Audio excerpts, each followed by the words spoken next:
He wore a badge he swore to protect, and for years, he did, or so it seemed. But the man behind the uniform was living a double life, a hidden darkness buried deep in the Ozark Mountains. This is the terrifying true story of Grant Hardin, the killer cop, who escaped justice and may still be watching from the woods.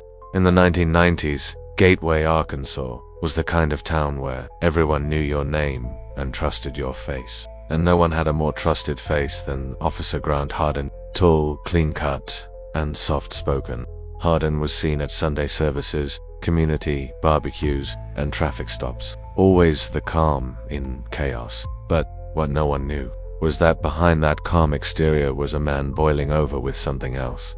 Something violent. In 1997, a 25-year-old elementary school teacher was violently raped in her own home. She survived barely, but the trauma shattered her life, and her attacker vanished into the dark, leaving behind only pain and DNA. Despite leads, the case went cold. For over 2 decades, the victim lived without closure, haunted by a faceless predator. And all the while, that predator was still serving as a police officer in northwest Arkansas. Fast forward to 2017. James Appleton, a city worker and single father, is found dead slumped in the front seat of his pickup truck, shot in the head. The scene shows no sign of robbery, no struggle, just one bullet and one message. This was personal. Detectives discovered that Appleton had recently clashed with someone over a business dispute, that someone was Grant Hardin. The evidence, a shell casing, a weapon, cell tower pings, it all pointed to one man. Hardin was arrested, charged, and pleaded guilty to first-degree murder. 30 years in prison. Locals were stunned. A former cop, now a convicted killer. But prison didn't stop the past from catching up.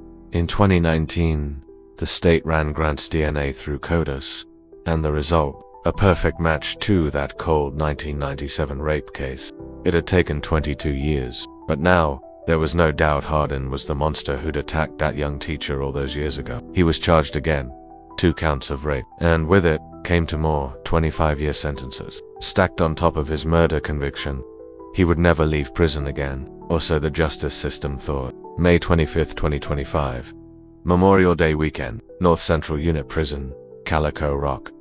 Under the eye of overworked staff, Grant Hardin pulled off a plan that stunned the state. He dressed in a handmade law enforcement uniform, complete with fake patches, and walked right out the front gate. Just walked out. It wasn't until hours later, during routine headcount, that staff realized something was wrong. By then, Hardin was already gone.